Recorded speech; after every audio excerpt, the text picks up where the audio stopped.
Stephen A. Smith, host of the Stephen A. Smith, of course, and the one and only Bill O'Reilly right next to me. And our seats have been adjusted so that I strangely look taller than he does. How do you like that, Stephen A? How do you like that little trick I pulled there on your boy? What's up? What's up, fellas? It's pretty hard to look taller than Bill O'Reilly, but I see you trying. I see you trying. He is much taller. We have a big announcement to make. We'll do it right after the first break. But let me ask each of you guys to kind of break down. I said before the show, Bill, that there's a political trap in this. Don't hate on the idea of sending people a check. Everybody wants a check for the government. But do you believe there's risk here in terms of not delivering? Look, I don't want a check from the government. I won't take it. I'll take your check. Done. No, I wouldn't give it to you. Not giving it to you. And the little chair trick, I did not know about that. And he has extra makeup to look better than me, too. Yep, full coat of paint. And then no one knows why Stephen A. is in Miami, and Stephen A. doesn't know why he's down there. He just went. But anyway, I don't like this deal because I think that any waste has to come off the federal debt, has to go back to the Treasury. That is the big story that nobody wants to pay attention to. I don't think you'd be sending checks to anybody at this point in history. You got to get that debt down. That's what DOGE should be doing. Get the government spending under control, wipe the departments out that don't deserve to be there. Department of Education, we don't need that. Trump is right. Get it back to the states. I pay my school taxes locally. School board runs it. Why should there be a Department of Education? Unless there's some kind of illegality going on where a school would ban a certain race, but then you can let the Justice Department handle that. So this gimmick, and it's a gimmick, and I don't like that. Just get the budget under control, Congress, and cut out the waste, put it in the Treasury, bring down the debt and deficit. Stephen, how do you like to play? I completely agree with Bill on this, and I love the fact that he pointed out Congress, because if you really think about it, that's where the real problem lies. You've got to have people in the House of Representatives that have some guts, that know how to think for themselves, that remember where their principles lie. If you're a conservative, what are the kind of things that you preach about? Yes, you preach about free market capitalism and what have you. You also talk about cutting down our debt. Well, this is an opportunity to do so, since Trump is bloviating out there that that's exactly what he intends to do. Well, hold him to it. You know, you definitely have the power to do that, as opposed to really being complicit and acquiescing to anything that he wants. I don't think that's the wisest play in the world. The other thing that I want to bring up, that I think this is old bait and switch, to be quite honest with you. I think that it's a bunch of smoke and mirrors. Trump is doing a lot of talking, but in the end, I think he's trying to bait the Democrats into acting a bit juvenile, being a bit acerbic and truculent with their language. As a result, coming across as very irritating and of the mindset that, as I've said repeatedly over the last several weeks, they still sound like they're in campaign mode, still spewing the same kind of stuff that you were trying to spew when you were attempting to prevent him from becoming the 47th president of the United States of America. That ship has sailed. He's in office now, and you have to let him act, see what he's going to do, and judge him accordingly, as opposed to reacting to everything that he says. But he knows they're going to react to what he says, because they think that's the kind of thing that can galvanize folks out there to see their way of thinking, and as a result, it will turn them against Trump. They are wrong. It will not work, and I think that he's playing that game. We'll see if they give into it. One observation, and then I want to take it a step deeper down this hole. The observation is, the biggest word you use on this show, Stephen A. Smith, is mayonnaise, okay? Truculent, way too big a word. Don't be bringing your sesquipedalia into my house. You understand? I don't want to have a thesaurus next to me so I can understand what you're saying. And I got to teach you. I need one from y'all. Yeah, I don't know what trucks have to do with this. I know. If you're anti-truck driver, you get more money. We get it. Stephen A's got a problem with trucks. He's a sports car. I don't know what the trucks are. He's a sports car guy. Everybody knows. I see him in the convertible with his wind blowing through his hair. Now, I think you guys are greatly underestimating Trump's desire for the gratification of giving people a check. I mean, you remember how he signed the pandemic checks so that people knew they came from him? Yeah. The idea that he could send people a check in America, the gold that is politically, and the amazing bait that it is for Democrats, because they're already doing it. You guys are both right. The Democrats are jumping on this and saying this is crazy, which doesn't hit right with people, even though they may never deliver. Now, the idea of getting the budget down, getting the budget under control, But he's not doing that with his proposal. He doesn't want to touch the entitlements. He wants his tax cuts, and he's about $1.5 trillion off, where his own party wants him, Bill. So is Trump the problem of the goal that you stated? Well, we'll see, because it is a fantasy to believe that you're going to have revenue to offset a tax cut. So it really isn't a tax cut. He just wants what he had. It's ongoing. That's what will happen. And Congress will pass that. So they'll extend the Trump tax cuts because working Americans can't pay any more taxes. And the Democratic Party doesn't quite understand that, but people are up to here. They can't pay any more tax. Trump understands that. But as I said, this is a little gimmicky, all of this DOGE stuff, but I like DOGE. I like it. But I want it to be run very methodically and in a very clear manner with very few mistakes. Well, then you're not happy this far. Well, I'm giving it a 70%. That's where I was going, Chris. Go ahead. Then you can't be happy. 70%. Then you can't be happy, Bill. Bill, you just finished saying you want it to be run methodically. Yeah. That's what you just said. That's what he said. Clearly, that's not Elon Musk. Nope. Well, That's not Elon Musk. Wait. So again, I don't know if that's fair. He's only been doing this for 3 weeks. Okay. Let's give him a little time. I do believe that he should be very cautious in his public statements, and sometimes he isn't. You're correct there.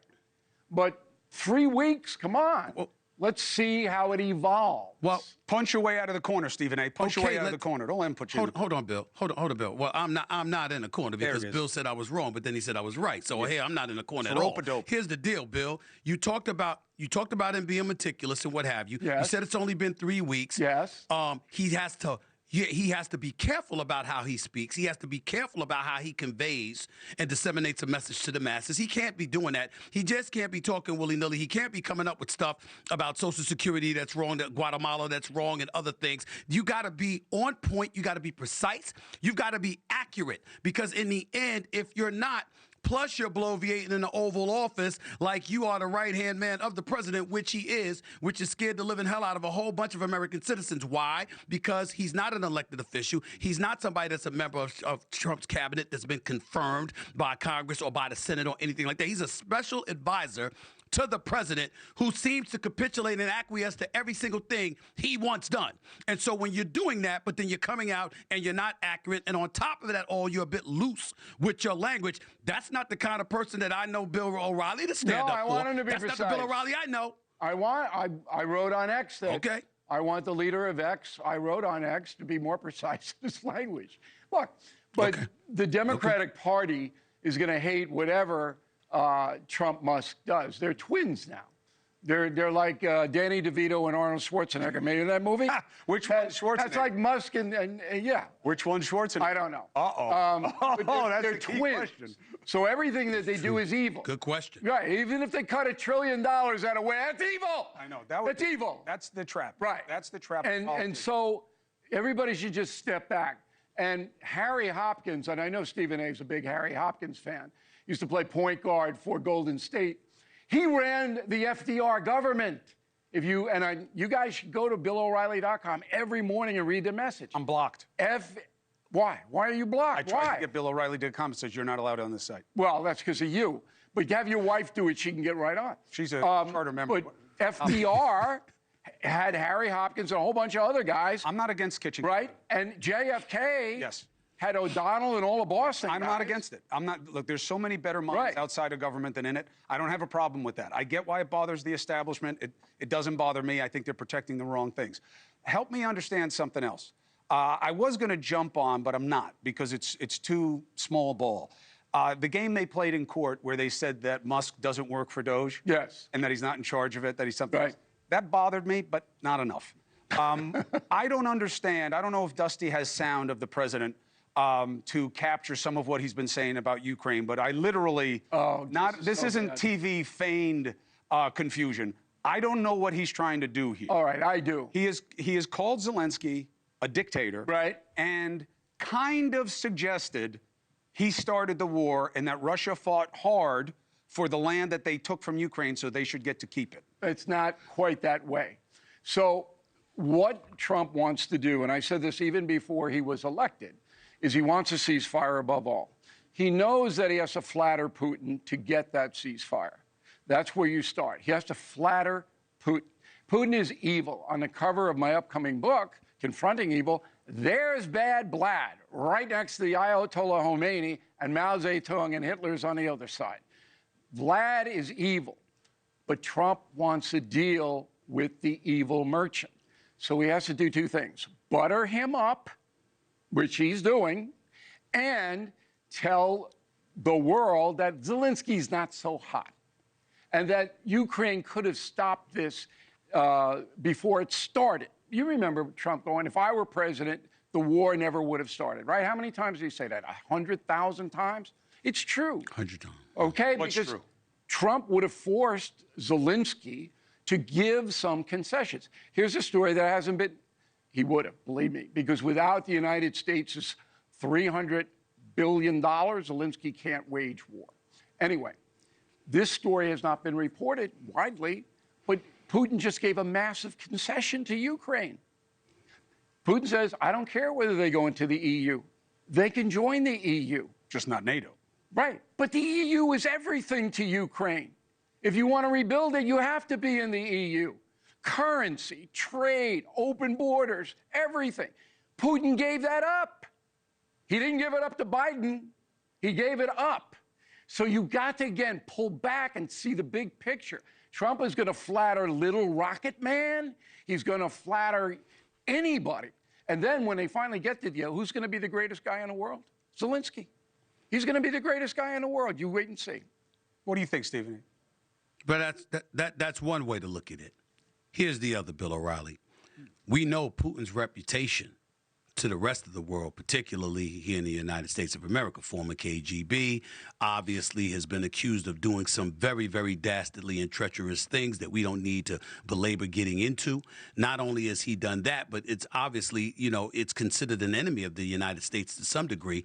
Trump praises the very, very dude that most Americans have been sold on being a very evil individual who's committed to doing things that are not in the best interest of the, to expand Russian territory, one would surmise, along with various other things. There's no question about it. Why is Trump praising Putin? Why is Trump? Well, again, he wants to put an end to the war. Yeah, that's true, and he wants to look like the hero in order to do so. He wants a deal. But he wants the deal. But in the process, but wait a minute, Bill. You've got a guy in Zelensky who America, for the most, not just Democrats, but Republicans to some degree have supported when it came to Zelensky and getting that $300+ billion, okay? And because that's been a reality that they've been willing to accept, all of a sudden Trump arrives in office, and now he's basically indicated the money's going to dry up. We're not interested in supporting you at all in any way. He's not That's a different... If Putin doesn't make a deal, if Putin doesn't make a deal, Trump will be his worst enemy. But this is how Trump rolls. No, he won't. No, he won't. Yeah, everybody thinks there's this bromance, or whatever they call it. He has never said a bad word about the guy. He doesn't care about him. He just wants it to calm down.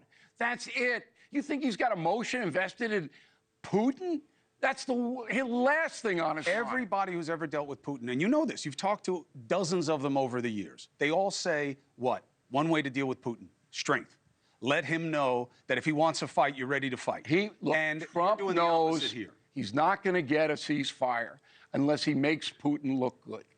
That's what he knows. But Putin's on the other side, and he's saying he's calling Zelensky a dictator. That's right. And Ukraine was the one that was attacked. Any issue with that, Bill? I don't Any issue with that? Look, it's not true, and that's my issue. But if I'm at the table, if I'm Marco Rubio, am I all upset because Lavrov, the foreign minister of Russia, said, oh, we like that, say bad things about Zelensky? And Rubio goes, okay, just make the deal. Look, as I said, if they make the deal, Zelensky will go on a worldwide tour. I don't think Trump will buy him new T-shirts, new fatigues. Why do you... He'll do all of that. Why do you believe Zelensky can sell that deal to his people? He doesn't have to. They are fighting with their lives over there. Yes, and they're now very they're brave. Give territory to the bad guys? Zelensky's brave. He is brave. They're very brave. They are brave. But they're not going to defeat Russia. They're not. And everyone knows that. And the polling in Ukraine, I don't even know how you take a poll in Ukraine, says that most people just want it to stop. And that's what Trump is trying to do. Hey, thanks for watching. Go to joinnn.com to find NewsNation on your screen. And don't forget, click the red subscribe button below to get more of NewsNation's fact-driven, unbiased coverage.